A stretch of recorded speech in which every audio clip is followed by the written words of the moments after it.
Abram as suas Bíblias, por favor, em Colossenses, capítulo 3, apenas o verso 23. Colossenses 3, verso 23.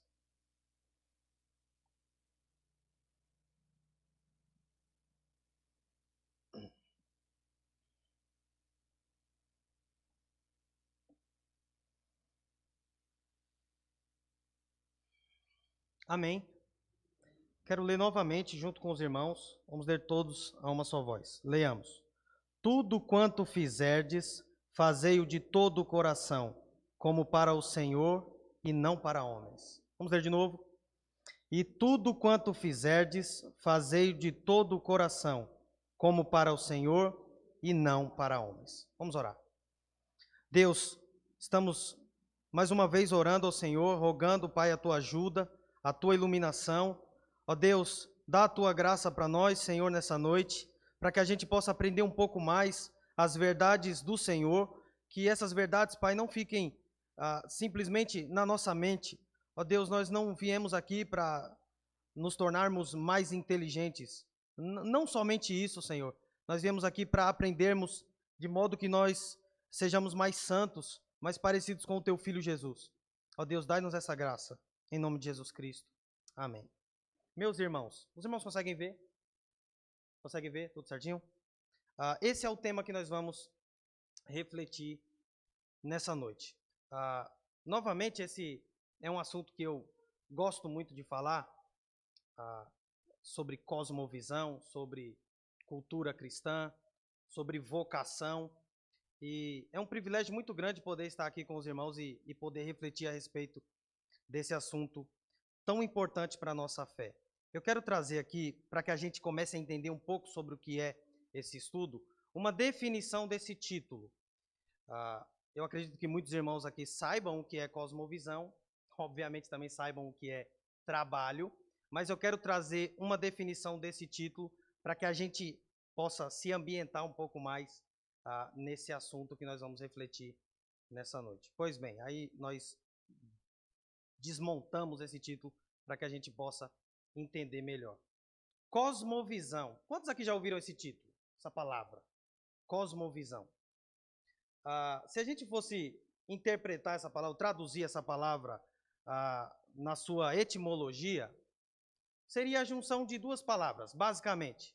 Cosmo, que é mundo, e visão, que é visão, né? Cosmovisão, visão de mundo. Essa é a primeira possibilidade que nós temos aí de significado para essa palavra tão estranha para alguns. E também pode ser perspectiva de vida. Perspectiva de vida, ou talvez, e essa é a que eu acho mais abrangente, mais completa, ver e entender a realidade. Então, o que significa cosmovisão? Significa a forma como eu e você vemos a realidade à nossa volta, e não só vemos, mas também como nós entendemos a realidade. Como nós interpretamos os dados da realidade, aquilo que está ao nosso redor. Isso é cosmovisão. Então, cosmovisão é uma visão da vida. Uma visão da vida. Não é filosofia de vida, tá? Também não é teologia. Nem todo mundo tem uma teologia correta, ou sequer uma teologia sobre a vida. Nem todo mundo tem uma filosofia de vida, mas todos têm uma cosmovisão. Todos têm uma forma de enxergar a realidade. E das mais diversas. Por exemplo, eu estou aqui hoje dando um estudo, talvez você olhe e pense, poxa, esse estudo é legal, é interessante. E talvez, de repente, só talvez, tenha alguém aqui que diga, eu não achei tão interessante assim não. Ou pelo menos esse irmão aí não soube explicar direito não. Veja, nós temos formas diferentes de olhar para a mesma coisa e interpretarmos de forma diferente. Se tivesse um acidente aqui, só um exemplo, na frente da igreja, cada um aqui ia olhar de uma forma diferente. Talvez se há algum médico aqui olhar e ia dizer, poxa, será que ele teve algum problema no coração, ou algum problema de respiração, ou algum, sei lá, algum distúrbio, alguma coisa que fez com que ele caísse? Ou talvez se tivesse alguém aqui da área da economia, poderia olhar para dizer assim, poxa, que prejuízo, né? Estragou a moto todinha. Ou talvez se tivesse alguém aqui, sei lá, da área da política, ou enfim, alguém que atue nessa esfera, dizer, mas também se tivesse uma placa de trânsito aqui, né? Então, perceba como nós temos visões diferentes a respeito das mesmas coisas. Enfim, eu poderia citar vários exemplos aqui, mas o ponto é que todos nós temos uma forma de ver e interpretar a realidade. E cosmovisão não é só uma visão da vida, mas também uma visão para a vida.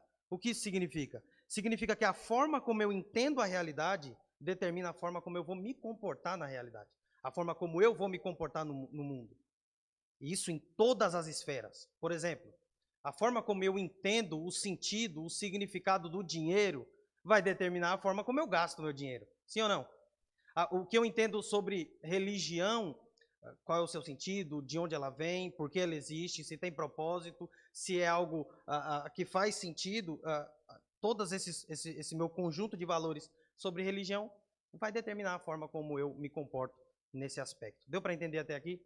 Então, visão de mundo, a forma como nós interpretamos a realidade. E aí eu coloquei aí em vermelho e entre parênteses, cosmovisão cristã. E aí a matemática é simples, né? Se cosmovisão é visão de mundo, cosmovisão cristã é uma visão do mundo a partir da fé cristã, a partir das escrituras. É por assim dizer, a cosmovisão de Deus. Como Deus enxerga o mundo? Ter uma cosmovisão cristã é tentar olhar o mundo a partir do ponto de vista de Deus. E aí no trabalho, aí nós temos aí um monte de possibilidades semânticas para essa palavra. Vocação, profissão, emprego, labor, tarefa, serviço e por aí vai. Qualquer outra palavra que você achar que encaixa como definição ou como sinônimo de trabalho. Então, resumindo tudo isso, uma cosmovisão cristã do trabalho. Esse é o assunto que nós vamos tratar nessa noite. Como a nossa fé se posiciona em relação ao trabalho, à vocação, ao nosso serviço. Eu creio que todos nós aqui trabalhamos. Eu sei que existe muito desemprego e talvez alguém aqui não tenha uma profissão, um emprego formal, que você trabalhe todos os dias, ou pelo menos algumas vezes na semana, mas você trabalha de alguma forma. Alguma coisa você faz. Algum serviço você faz. Então, a minha tentativa aqui hoje, irmãos, é tentar mostrar o que as Escrituras ensinam, o que o cristianismo, de modo geral, ensina sobre trabalho. E isso aqui já é uma lição para nós, porque nós devemos entender de uma vez por todas, irmãos, que o cristianismo responde todas as perguntas que são levantadas em todas as épocas.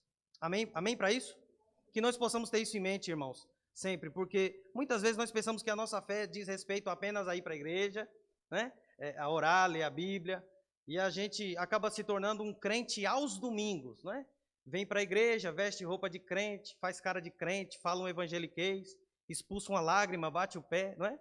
E da segunda a sexta morre, da segunda até o sábado morre de novo. Que nós possamos ser crentes da segunda, da terça, da quarta, da quinta. E a minha humilde tentativa de trazer essa reflexão para as nossas vidas é olhar para essa área da nossa vida, o trabalho. Como a fé cristã responde às questões que são levantadas no trabalho. Irmãos, um alerta aqui para nós. Se nós não ouvirmos o que Deus tem a nos dizer sobre o nosso trabalho, não se engane. Sabe quem você vai ouvir? O mundo, os ídolos e até o diabo. Nós possamos olhar para as Escrituras e tentarmos entender aquilo que Deus nos diz a respeito dessa esfera tão importante da qual nós atuamos constantemente. Para começar esse nosso estudo, os irmãos conseguem ver, não é? À medida que a gente for falando aqui, refletindo, se os irmãos tiverem alguma dúvida, eu posso tentar responder, tá certo? Em primeiro lugar, a cultura brasileira de trabalho. Irmãos, nós poderíamos falar aqui sobre vários conceitos de trabalho dentro da perspectiva cristã, trazer citações, recomendações de livros, muitos livros bons, inclusive, mas eu acho que é extremamente necessário a gente ter uma perspectiva cristã do trabalho dentro do nosso contexto. Porque, irmãos, a visão que nós temos no Brasil é muito peculiar, muito específica, não só do trabalho, mas de toda a realidade. Né? Nós brasileiros somos, de fato, diferenciados, né? Nós fazemos parte de um nicho muito específico. E aí eu quero poder estreitar um pouco mais essa conversa para que a gente veja como isso é extremamente prático e tem a ver com a nossa realidade e não é apenas um monte de frases aleatórias, abstratas, que a gente não entende.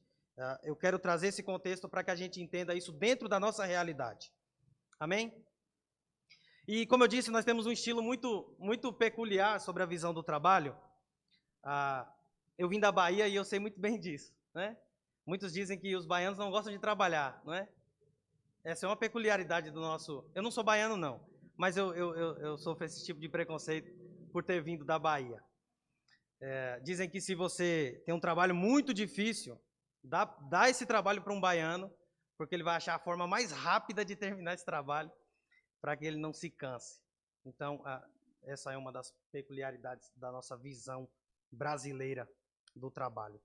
Nós temos, né, o nosso famoso jeitinho brasileiro, que se aplica a todas as nossas experiências, especialmente no trabalho, não é? Quando a gente tem um problema, o brasileiro, a primeira coisa que treme é a mão da gambiarra, é ou não é? É impressionante, eu sugiro que você pesquise no Google, gambiarras que são feitas no Brasil. São coisas que desafiam a lógica, a imaginação humana. O brasileiro, ele é muito criativo quando diz respeito às gambiarras, como nós chamamos também no trabalho. Então, eu quero trazer aqui dois aspectos que eu acredito que mostram para nós boa parte do que significa a nossa cultura do trabalho. E o primeiro delas é o hedonismo no trabalho. Eu acredito que a maioria aqui já saibam o que significa hedonismo, né? Aquela filosofia da busca por prazer. Algo é bom se me dá prazer. É basicamente isso. E aquilo que não me dá prazer, eu simplesmente rejeito. Eu não quero. E essa filosofia tem também adentrado no trabalho. Eu estava pesquisando e eu achei no site do Globo Repórter, da Globo, uma reportagem do dia 1 de maio de 2015, que era intitulada Trabalho com Prazer. E nessa reportagem foi apresentado dados e histórias sobre um dilema e um sonho que afeta a maioria da sociedade brasileira em geral. E o dilema é o desprazer do emprego que possuem e o sonho de trabalhar com aquilo que gostam. Se tem uma coisa que atacou os brasileiros, é essa realidade. A ideia de que trabalho bom de verdade, é trabalhar com o que gosta. Certamente você já ouviu esse tipo de ideia. Que as ideias de um trabalho que não te traz prazer, que não te traz deleite, certamente você está no lugar errado. Não é isso que você deveria estar fazendo. E de acordo com uma pesquisa que foi feita e apresentada nessa reportagem, 80% dos brasileiros gostariam de mudar de emprego. Talvez você esteja passando por isso, é ou não é? Talvez você esteja enfrentando essa realidade, uma inquietação por causa do lugar que você está agora. Talvez por causa da falta de dinheiro, as dívidas, o desemprego. Você está no trabalho que você não acha agradável, não te traz prazer. E aí nessa reportagem, eles trouxeram, eu assisti os vídeos, e eles trouxeram várias histórias de várias pessoas que largaram seus empregos, empregos bons, empregos que inclusive pagavam muito bem, para poder fazer aquilo que gostavam. Conta a história de um homem que trabalhava na França, ganhava em euros, ganhava bem, e deixou o seu trabalho para poder virar um mágico no Rio Grande do Sul. Uma mulher que era uma gerente de uma empresa e largou o seu trabalho para ser artista plástico. Pintar garrafinhas e vender na rua. Talvez vocês já tenham se deparado com uma figura chamada Eduardo Marinho. Ele faz alguns vídeos, tem alguns vídeos dele no YouTube. Ele é alguém que nasceu num contexto, por assim dizer, privilegiado, alguém que tinha uma família com uma condição financeira boa, alguém que tinha curso superior, alguém que não passava tanto perrengue na sua família. E com 18 anos ele saiu de casa e foi morar na rua e virar mendigo. E até hoje, desde os seus 18 anos, ele vive propagando essa filosofia de que ele nunca foi tão feliz, de que a vida agora tem sentido para ele, de que realmente ele achou aquilo que dá prazer a ele está liberto do sistema, e muitos consideram ele como filósofo das ruas, não é? Ele é uma espécie de hippie, filósofo das ruas mesmo, de fato. É mais ou menos assim que ele vive. Ele largou uma posição privilegiada, digamos assim, simplesmente pelo prazer de estar na rua e fazer aquilo que ele gosta. muito parecido com o que nós vimos aqui nessa experiência. Irmãos, existe uma cosmovisão por trás desse programa. Existe uma cosmovisão por trás desse comportamento.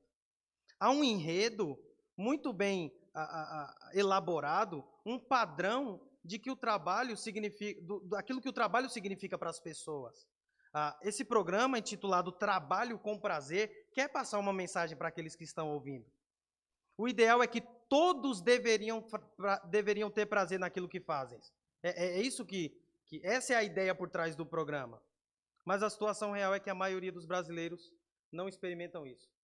Enquanto que a proposta de redenção é estar disposto a mudar radicalmente de carreira, disposto a perder dinheiro em busca de felicidade. Há nas pessoas uma noção de que algo está errado com o trabalho, de que ele deveria ser prazeroso, mas não é. E é na proposta de redenção onde os homens se mostram mais distantes da verdade. Irmãos, perceba, eles percebem que de fato há algo de errado com o trabalho. E de fato há, nós vamos ver isso mais para frente. Algo deu errado com o trabalho. O trabalho, irmãos, não é o que deveria ser. O trabalho não era para ser cansativo. O trabalho não era para ser... A natureza não era para resistir ao nosso trabalho. Não era para ser algo penoso. O nosso trabalho não era para ser árduo. Era para ser prazeroso. Era para nós desfrutarmos na presença de Deus de um trabalho que nos traz deleite. De fato, há algo de errado com o trabalho. E essas pessoas que fazem isso percebem essa realidade. Eles estão certos em perceber que o nosso trabalho não é o que deveria ser. Eles estão errados na hora de propor uma redenção. Eles estão errados na hora de propor uma solução. E, irmãos, isso é o que acontece constantemente em todos os aspectos da nossa experiência. Nós sabemos que muitas vezes o ímpio, ele percebe o problema da humanidade. Percebe ou não percebe? Muitas vezes as pessoas percebem que o ser humano ele é corrupto, ele é dado ao erro. O problema é quando eles tentam propor soluções, não é? Do tipo, o ser humano ele é mau, o ser humano é egoísta, o ser humano ele só pensa em si mesmo. Qual é a solução? O ser humano precisa de educação. Não é educação que o ser humano precisa. Não, o ser humano precisa de um ambiente onde todos sejam nivelados, onde não existem essas distinções de classes sociais, aí sim o ser humano vai ser melhor. Não é essa a solução. O problema do homem não é o lugar onde ele mora, não é a comida que ele come, não é a sua conta bancária. O problema do homem não é a falta de educação, não é a falta de privilégio, não é o lugar onde ele mora. O problema do homem é o pecado. O problema do homem, o problema básico do homem é espiritual. É que ele é inimigo de Deus, que ele pecou, que ele é idólatra. E a única solução é Cristo. A única solução é o Evangelho. E no trabalho é a mesma coisa. Nós vemos várias propostas de redenção para o trabalho. E essa é uma delas. Você deve fazer aquilo que você gosta.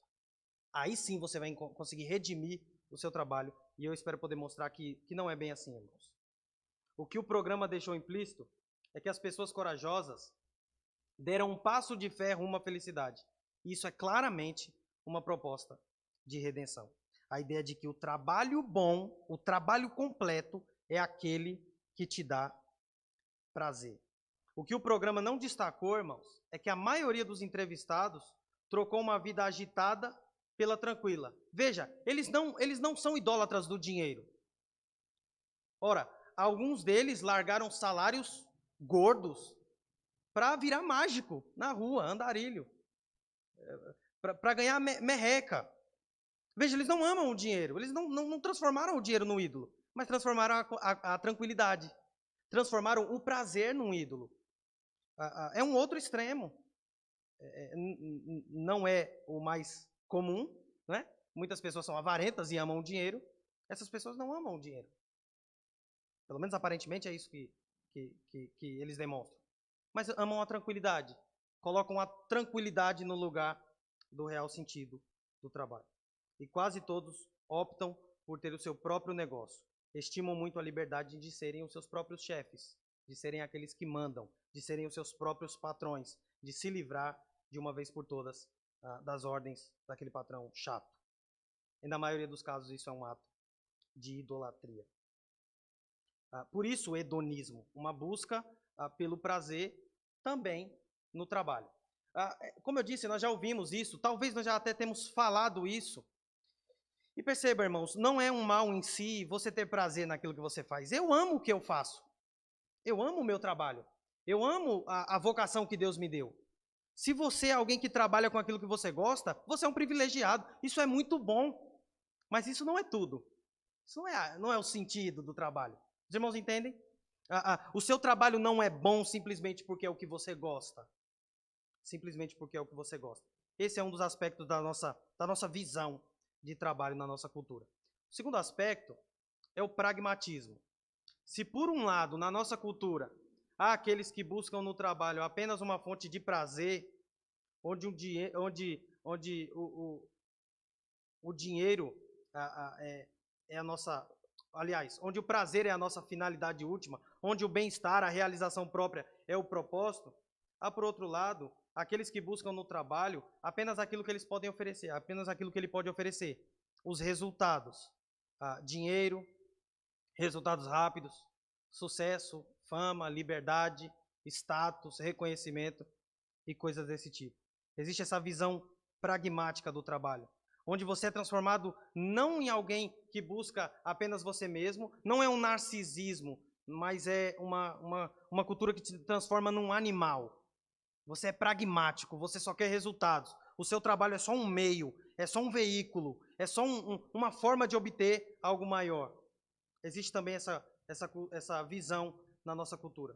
Todos aqueles que usam redes sociais provavelmente já se deparou com aqueles gurus de internet. Isso teve um crescimento tão grande nos nossos dias, irmãos, que é impossível você que tem Instagram, que tem Facebook, que vê vídeos no YouTube, é impossível que você nunca tenha visto naquelas propagandas alguém chegar, mostrar um carrão e dizer assim, tá vendo esse meu carro? Quer ter um carro desse? Clica em Saiba Mais e eu vou te mostrar um método matador para você conseguir comprar um carro desse. Não é? Pessoas ostentando ali uma cobertura, numa piscina, maços e maços de dinheiro. E no Instagram a gente vê muito isso, né? Eles dizem, arrasta para cima, né? Clica em Saiba Mais e eu vou te mostrar esse método que vai fazer com que você se livre de uma vez por todas do seu patrão e que você nunca mais precise fazer mais nada na sua vida. Certamente você já viu isso na internet. Há um crescimento muito grande dessa ideia de que vender produtos importados vai mudar sua vida, marketing digital vai mudar sua vida, a bolsa de valores vai mudar sua vida, né? Coisas desse tipo. E aí nós vemos promessas do tipo, você quer ganhar mais de 6 dígitos em menos de 30 dias? Né? Eu mesmo já vi várias dessas promessas. Quer saber como se livrar de uma vez por todas daquele patrão chato? Ficar rico sem ter que trabalhar muito? Né? É coisa do tipo robô do Pix, não é? Você deita e ganha dinheiro enquanto dorme, né? Ter a casa, o carro dos sonhos. Isso é algo muito comum na nossa cultura. Resultados rápidos, imediatos, sem muito esforço, sem muito trabalho. Isso é muito comum na nossa realidade. A visão pragmática do trabalho é extremamente o oposto daquela que nós vimos no começo. Às vezes não vai dar prazer o seu trabalho. Às vezes ele é chato, ele é cansativo. O foco não é o prazer, o foco é o lucro. Não importa o quanto você tenha que sofrer, desde que você lucre, desde que você tenha resultados. Aqueles que adotam essa perspectiva do trabalho estão dispostos a enfrentar o tedioso serviço só porque este proporciona a única coisa que eles estão buscando: dinheiro e resultados. Portanto, irmãos, não importa o quão chato é acordar cedo na segunda-feira para essas pessoas, trabalhar o dia todo e ouvir reclamações do patrão, essas pessoas continuarão em seus enfadonhos e rotineiros trabalhos em busca de mais dinheiro e mais resultados positivos, em busca da tão buscada mudança de vida. O trabalho para essas pessoas é só um meio. O trabalho para essas pessoas é visto de uma forma pragmática. Não importa o que eu estou fazendo, não importa como eu estou fazendo, não importa o quanto isso me custe, eu quero os resultados e eu farei isso a todo custo. E nós estamos cercados por uma visão totalmente distorcida do trabalho em nossa cultura. Quer seja pelo hedonismo, a busca pelo prazer, quer seja pelos resultados imediatos do pragmatismo. Atualmente, o trabalho tem sido visto como uma maldição e não como uma dádiva de Deus. O trabalho, na nossa cultura, muitas vezes tem sido visto como um mal necessário e não como algo que foi criado bom por Deus. É visto muitas vezes como uma obrigação, chata e enfadonha, e não como um privilégio, e não como um presente de Deus. Daí a importância, irmãos, de nós termos uma visão bíblica do trabalho. tentarmos entender o que Deus exige de nós em nossas vocações. Amém? Os irmãos conseguiram entender até aqui? Dado esse contexto tão distorcido a respeito do trabalho na nossa cultura, nós precisamos nos posicionar, irmãos. Nós precisamos ter uma visão cristã e completa, abrangente, robusta do trabalho. Nós vivemos numa época, irmãos, em que respostas simplórias não resolvem mais as nossas questões. Não dá para fazer gambiarra, não dá para improvisar.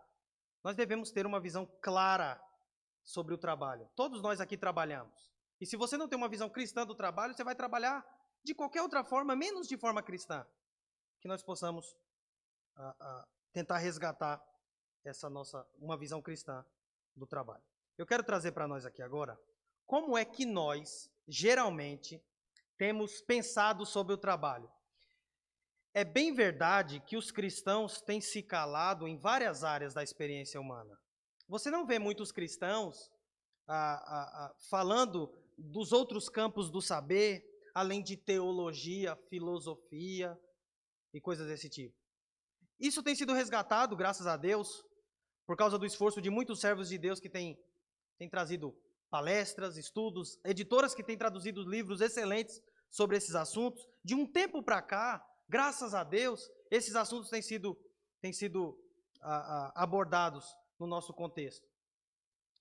Ele não é totalmente esquecido. Mas, irmãos, muitas vezes os cristãos têm se posicionado de uma forma que não resolve todos os problemas. Ainda deixa algumas pontas soltas. O que nós temos aí é como nós geralmente nos comportamos em relação ao trabalho. Se alguém te perguntar, ou se você perguntar para alguém que é cristão, o que é ser cristão no trabalho, o que é ter uma visão cristã do trabalho, geralmente ele vai te trazer alguma visão parecida com o que nós temos aí, que são os 3 E's do cristão e o trabalho. São três respostas que os cristãos dão em relação ao trabalho e, coincidentemente, eles começam a letra E. E é por isso que nós denominamos aí de os 3 E's do cristão e o trabalho. E a primeira perspectiva dos cristãos em relação ao trabalho, geralmente é que ser cristão no trabalho é fazer um trabalho excelente. Excelente. Temos a tendência de achar que ser cristão no trabalho é ser o melhor. É fazer o melhor. Que o nosso trabalho ele esteja acima da média. Não seja um trabalho medíocre. Do tipo assim, você é cristão, você faz bolo, então seu bolo deve ser o melhor de São Bento. Você é mecânico e é cristão, então você tem que ser o melhor mecânico de São Bento. Você é médico e é cristão, então você tem que ser o melhor médico. Geralmente é isso que nós pensamos quando nós falamos o que é ser crente no trabalho. A visão é uma visão de qualidade, de uma questão de superioridade. O foco é a qualidade e de preferência em relação aos concorrentes. Não é? Se você é crente, né? Se você é filho de Deus, é inadmissível que você não seja o mais excelente de todos. Geralmente é assim que nós pensamos. De fato, irmãos, deve haver excelência no nosso trabalho. Nós devemos colocar, como nós lemos no texto de Colossenses 3:23, o nosso coração em tudo aquilo que nós fazemos. Nós devemos fazer tudo para a glória de Deus. E isso implica em excelência. Devemos fazer o melhor. Mas, irmãos, não pensem em melhor tendo como parâmetro o trabalho dos outros. Não é isso que Deus requer de nós. Pense naquilo que você faz. Deus não quer que você seja o melhor naquilo que você faz em relação aos outros.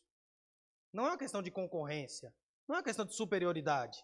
Deus quer que você seja o melhor dentro dos dons e talentos que Ele te deu. Alguém já disse o seguinte, uma frase de alguém que eu não conheço. Eu me lembro de ter visto isso em algum lugar.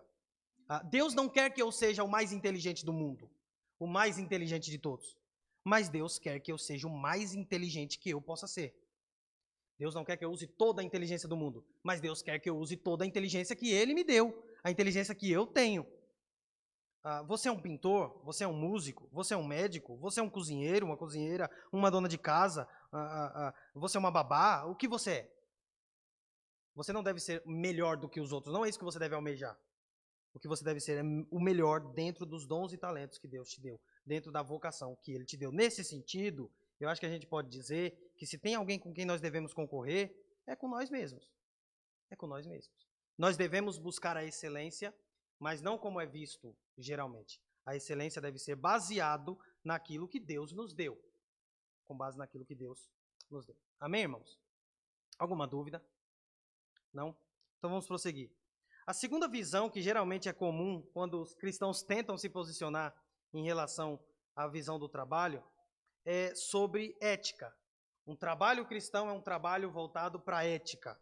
Como cristãos, muitas vezes nós temos essa tendência de reduzir tudo aquilo que nós fazemos em questões éticas, morais, de certo e errado. Né? Eu tenho certeza que se eu colocasse uma plaquinha aqui, façam perguntas sobre a Bíblia, a maioria aqui seria, posso isso, posso aquilo, não é? Não é sobre isso que a gente muitas vezes se questiona. Quem tem Instagram e fica vendo os stories desses pastores mais influentes, Augusto Nicodemos, Hernandes Dias Lopes e pessoas desse tipo, você vai ver que de vez em quando eles colocam ali algumas caixinhas para perguntas, e geralmente as perguntas que eles recebem são, eu posso fazer isso? Eu posso fazer aquilo? É certo fazer isso? É certo fazer aquilo? O cristão pode fazer isso? O cristão pode fazer aquilo? E geralmente o nosso trabalho é visto pelos crentes como questões puramente éticas e morais. De fato, irmãos, o nosso trabalho está dentro de uma dinâmica de fazer coisas e não fazer coisas. Coisas que podemos fazer e coisas que não podemos fazer. Mas ver o trabalho só dessa forma é estreito demais. É claro que devemos ser santos no nosso trabalho também. Mas nós não podemos reduzir isso a um moralismo sem graça, a um moralismo sem o evangelho. O trabalho é muito mais dinâmico do que essas questões de pode e não pode. Isso, é sobre isso também, mas não é só isso. Tá certo?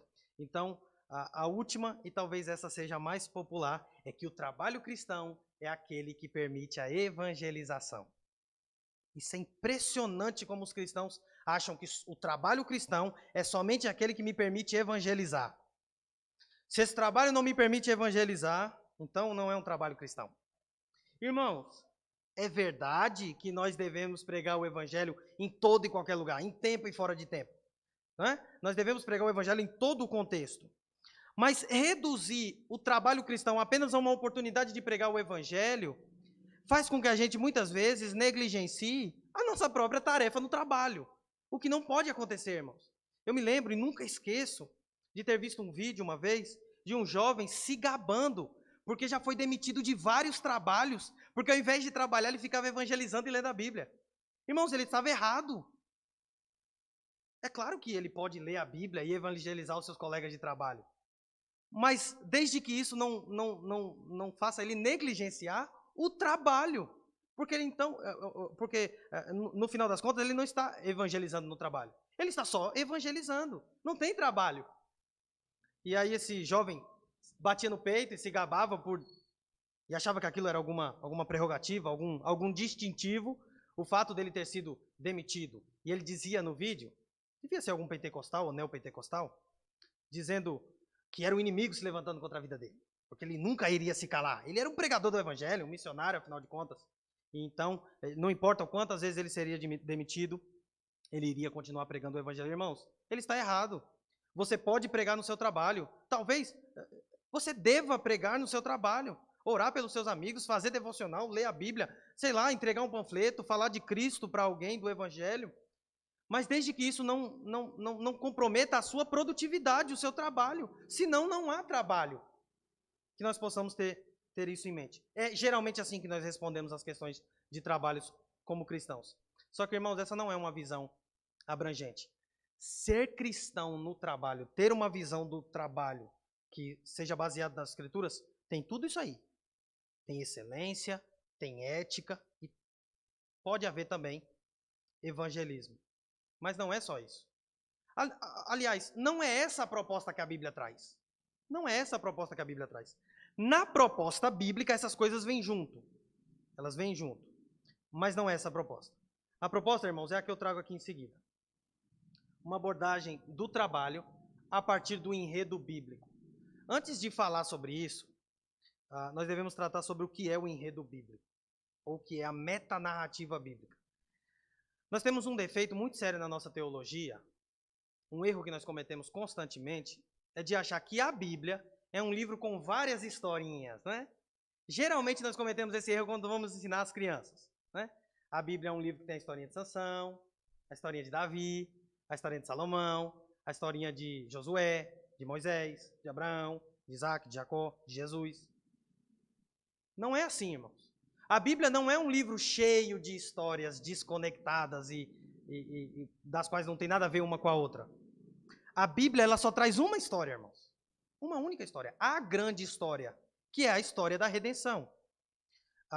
Tem essa metanarrativa, essa narrativa maior. E essas micronarrativas, elas estão dentro dessa narrativa maior.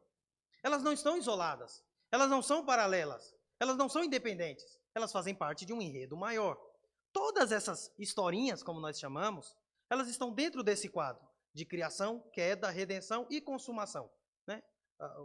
O retorno do rei, a glorificação, o fim de todas as coisas. Mas aqui, para o nosso propósito aqui, apenas criação, queda e redenção já são suficientes. A Bíblia é sobre o Deus que cria todas as coisas, sobre o pecado que poluiu e estragou a criação de Deus, que foi criada boa, reta, justa, sobre Cristo que vem redimir todas as coisas. Não se esqueça, Cristo não veio redimir só pessoas, ele veio restaurar toda a criação, porque toda a criação foi amaldiçoada por causa do pecado. E por fim, nós temos a obra de Cristo sendo completa na consumação. Veja, a Bíblia é um livro que tem uma mensagem abrangente, que vai do início de todas as coisas até o fim de todas as coisas. A Bíblia traz resposta desde a origem de todas as coisas até como todas as coisas vão terminar. Veja, irmãos, eu me lembro que algum teólogo escreveu algo mais ou menos assim: eu li o final da Bíblia, vai dar tudo bem, vai ficar tudo bem, vai dar tudo certo. Então veja, a Bíblia traz a gênese de todas as coisas e também traz a consumação de todas as coisas. Nós devemos olhar não só para o trabalho, mas para toda a nossa experiência à luz dessa história da qual nós estamos inseridos.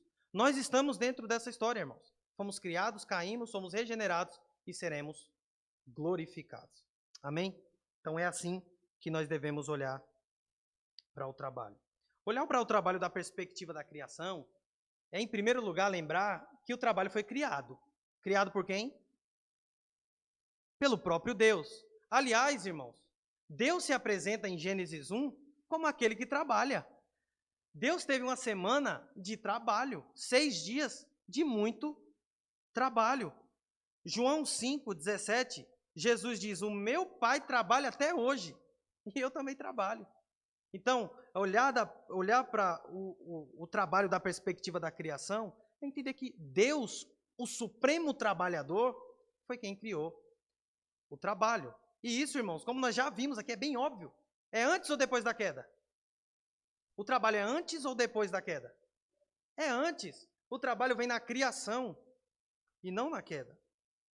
Adão e Eva, o trabalho sempre foi um plano de Deus. Olha o que diz Gênesis 2, verso 6. Deus ainda não havia feito chover sobre a terra. E olha agora, nem havia homem para lavrar a terra. Veja, a ideia aqui é que sempre foi plano de Deus trazer o homem para lavrar a terra, para cultivar a terra, para cuidar do jardim. Isso fica claro, irmãos, depois de Deus dar algumas ordens a Adão. Gênesis 2, verso 15 diz: e o Senhor Deus tomou o homem e o colocou no jardim do Éden, para que o homem o cultivasse e guardasse.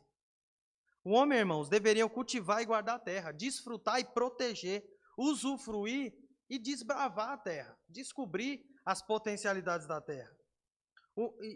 O primeiro mandato que Deus deu ao homem foi um mandato cultural, foi um trabalho. Irmãos, o primeiro mandato de Deus ao homem não foi evangelizar, não foi fazer um culto, não foi... o primeiro trabalho de Deus ao homem foi... o primeiro mandato de Deus ao homem foi um trabalho. Multiplicar, encher a terra, dominar sobre todos os animais, desenvolver as potencialidades da criação, rearranjar os dados da criação. Deus nos chama, irmãos, para trabalhar. Isso antes da queda, ou seja, o trabalho é bom. Tudo que Deus criou, ele viu que era muito bom. Portanto, o trabalho é bom. O trabalho não é uma maldição. O trabalho foi amaldiçoado, de fato. Nós vamos ver isso. Mas o trabalho em si é bom. Foi uma dádiva de Deus aos seus filhos. Gênesis vai mostrar a origem de vários trabalhos, irmãos. Gênesis 4:2 mostra que Abel foi pastor de ovelhas e Caim foi lavrador. Gênesis 4:20 vai mostrar que Jubal foi o pai de todos aqueles que habitavam em tendas e cuidavam de gado. É o primeiro fazendeiro da história. Gênesis 4:21 vai mostrar que Jubal foi o pai de todos aqueles que tocavam harpa e flauta. Gênesis 4:22 mostra que Tubal-Caim foi artífice de todo instrumento cortante, de bronze e de ferro. A origem de várias profissões nós vemos ali em Gênesis. Então, foi Deus quem criou o trabalho. Amém? Amém, irmãos? Amém. Quando Deus nos deu o trabalho, irmãos, Ele nos deu o privilégio de sermos subregentes da criação. Ele nos deu essa tarefa tão maravilhosa de reger junto com Ele a criação. Que nós possamos olhar para o trabalho como um presente de Deus, como algo que Deus nos deu e que é bom, como aquele que o criou. Olhar para o trabalho da perspectiva da queda, irmãos, como nós já vimos, o trabalho não é uma maldição, ele foi criado bom por Deus, como uma dádiva aos seus filhos. O trabalho deveria ser prazeroso, não naquela perspectiva do hedonismo, o prazer pelo prazer, mas o trabalho também traria esse resultado que seria o prazer.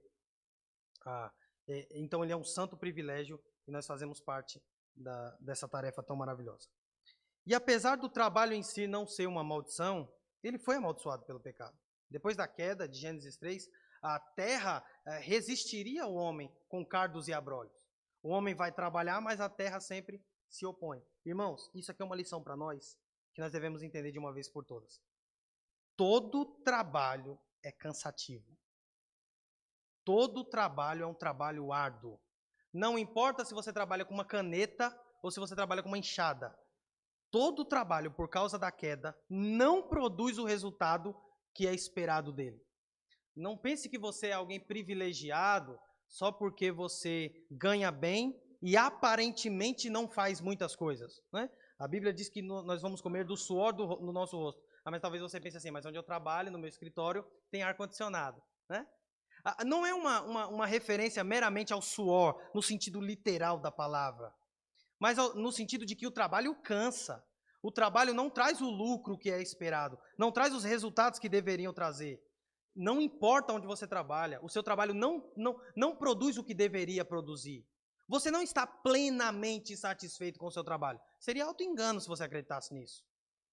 É claro que em Cristo todas as coisas vão sendo redimidas, inclusive o nosso trabalho, mas nós só teremos um trabalho pleno na consumação. Isso é o que nos leva ao último ponto aqui, da perspectiva do enredo bíblico para uma visão do trabalho, que é a redenção. Irmãos, Cristo está redimindo todas as coisas. Não pense que Cristo morreu na cruz só para salvar pessoas. Toda a criação foi contaminada pelo pecado. E Cristo vem com a sua obra redimindo todas as coisas. Cada uma das áreas. E é por isso, irmãos, que nós devemos viver como cristãos em cada uma das nossas atuações, cada um dos nossos trabalhos. Amém? Alguma dúvida? Irmãos, eu quero trazer aqui um trecho de um livro chamado Deus em Ação, a vocação cristã em todos os setores da vida. Recomendo fortemente esse livro, é um livro pequenininho, baratinho, não vai custar muito e você certamente vai ser abençoado por esse livro. O livro do Jenny Edward Waite Jr. Deus em Ação, Cultura Cristã, menos de R$30, para você não chorar, tá bom? Eu quero trazer um trechinho desse livro, de um capítulo onde ele mostra que é Deus quem opera por trás do trabalho. Em última análise, Deus é quem age por trás de todas as profissões. Quando nós oramos, irmãos, pão nosso de cada dia dai-nos hoje. Talvez a gente pense numa visão mística, né? Vai cair maná do céu. Não vai. Esse pão vai ser plantado, o trigo vai ser plantado, vai ser transportado, vai ser transformado em pão, vai ser comercializado, vai vir para sua mesa, sua mãe, sua tia, sua avó, você vai ter que preparar ele ali Não sei o que você vai comer. Até ele vir à sua mesa e você dizer o pão nosso de cada dia dai-nos hoje. Ou agradecer por aquele alimento. Veja, quem nos dá o pão é Deus. Sim ou não? Não há dúvidas quanto a isso. Mas ele passa por uma série de trabalhos, uma série de vocações, de profissões feitas por seres humanos. Então Deus atua por trás de todo o trabalho. É isso que esse autor vai mostrar. Tudo que vai passar aqui nessa sessão é escrito por esse autor no livro. Primeiro, Deus me curou, ele escreve, Deus me curou. Eu não estava me sentindo bem, então fui ao médico e a enfermeira fez alguns testes e exames. E os exames de laboratório identificaram um problema. Depois, o médico me receitou um remédio, fui à farmácia e rapidamente fiquei muito melhor. Mas mesmo assim, foi Deus quem me curou. Ele o fez por intermédio da vocação dos médicos. Veja, ele ficou doente, foi no médico, o médico fez os exames, passou uma receita, ele comprou um remédio, tomou o remédio, melhorou, mas quem curou ele? Deus. Ele pode agradecer a Deus pela cura. Ele continua, Deus falou comigo. O pastor estava lendo a palavra de Deus no sermão, extraído da lei de Deus. Percebi como era pecador, mas depois ele anunciou o evangelho, mostrando como Cristo fez tudo o que era preciso para a minha salvação e como eu fui perdoado por ele. Compreendi como Deus chegou até mim por intermédio da vocação do pastor. Nós temos um pastor, e o pastor prega aqui todos os domingos para nós. É o pastor que está pregando. É o trabalho do pastor. Ele passa a semana elaborando o seu sermão para trazer para nós. Mas quem é que fala conosco? É o próprio Deus, irmãos. Desde que o pastor seja fiel às Escrituras, e graças a Deus é isso que acontece no nosso contexto aqui, é Deus quem fala conosco. É isso que ele escreve. E ele continua. Deus me alimentou. É o que nós já falamos no começo. Não com o maná, mas com o que o jovem atendente da rede de lanchonetes me ofereceu. Deus me vestiu e me abrigou com a ajuda do meu empregador, patrão. Deus me protegeu, embora eu tivesse preferido que o policial rodoviário não tivesse me parado na estrada. Deus me deu lazer, graças aos talentos que concedeu aos músicos que estou ouvindo em meu CD. Tudo isso deve ser pensado em termos de vocação. Poderia ser citado muitos outros exemplos. Olha o que Lutero disse, para mim essa frase é matadora, irmãos. O próprio Deus tira o leite das vacas por meio daquele cuja vocação é isso. O próprio Deus tira o leite das vacas por meio daquele cuja vocação é isso. Esse tipo de conversa parece estranho para nós hoje em dia, porque nós pensamos em Deus sob um ponto de vista místico, não é? Espiritualizado, né? Com um poder mágico, sobrenatural, e não como alguém que está perto de nós no cotidiano, no dia a dia. Cremos que Deus opera de maneiras misteriosas e não de modo comum.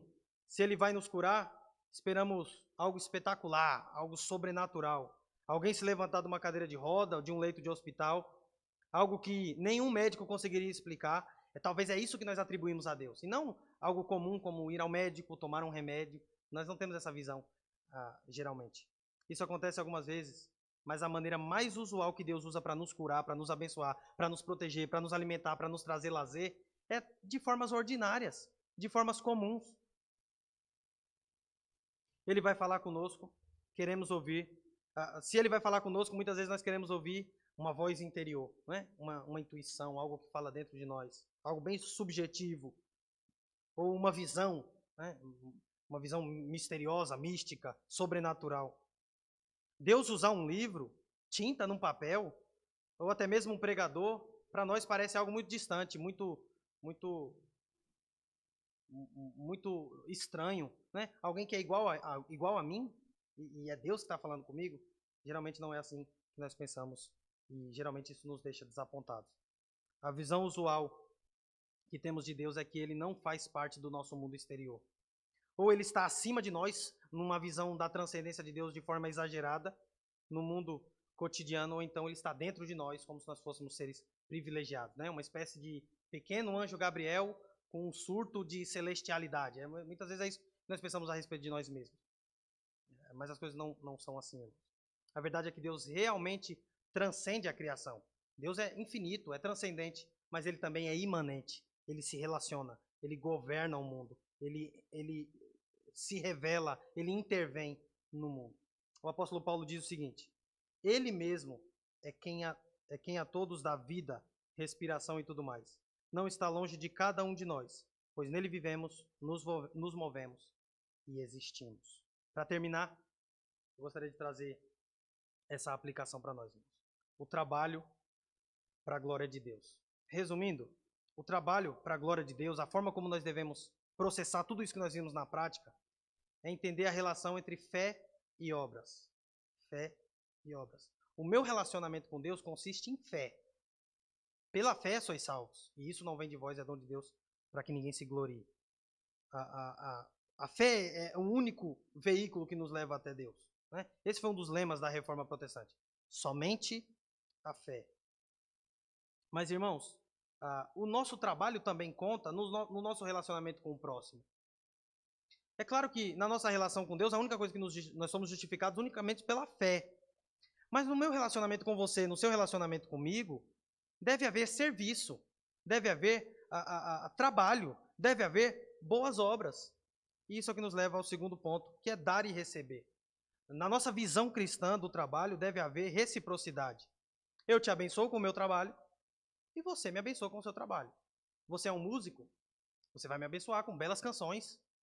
Você é, sei lá, um padeiro, você vai me abençoar com as suas receitas. Você é um médico, você vai me abençoar ou abençoar o seu irmão que está aí do seu lado, cuidando dele, preservando a vida dele. Você é um policial, você vai cuidar do seu irmão, garantindo a segurança dele, na medida em que você puder fazer isso. E por aí vai. Você é um comediante, você vai garantir momentos de lazer, de alegria para nós, através do seu trabalho. Né? Então, que nós possamos entender isso. E por fim, irmãos, amor na vocação. De fato, devemos amar aquilo que nós fazemos, mas não pura e simplesmente uma busca por prazer. Não um hedonismo, não uma visão reducionista do trabalho, que enxerga o trabalho apenas como uma fonte de prazer. Não é essa visão egoísta do trabalho. Nós devemos fazer tudo isso como um serviço ao próximo e fazer isso com amor. Amém, irmãos? Deus é amor. Deus criou o trabalho, portanto o trabalho deve ser feito com amor. Amém? Alguma dúvida, irmãos? Alguém quer falar alguma coisa? Não? Ainda bem. Vamos orar? Alguém? Acho que ouvi vozes. Vamos orar, irmãos? Vamos agradecer a Deus por esse momento de estudo. Ó Deus, obrigado, Senhor. Obrigado por nos vocacionar, por nos chamar para o trabalho do Senhor. Ó Deus, que o Senhor possa nos fazer servos fiéis, que não têm do que se envergonhar. Ó Deus, que o Senhor nos faça, Pai, crentes que cumprem a nossa vocação com alegria no coração, para a glória do Teu nome, com gratidão, como uma forma de amor pelo próximo, Senhor. Ó Deus, que possamos atuar de forma cristocêntrica em nossos trabalhos. Que cada um dos meus irmãos que estão aqui hoje possam vivenciar isso na prática, Senhor, e transformar o seu ambiente de trabalho num ambiente em que glorifique o Teu santo nome. Essa é a nossa oração em nome de Jesus Cristo. Amém. Irmãos,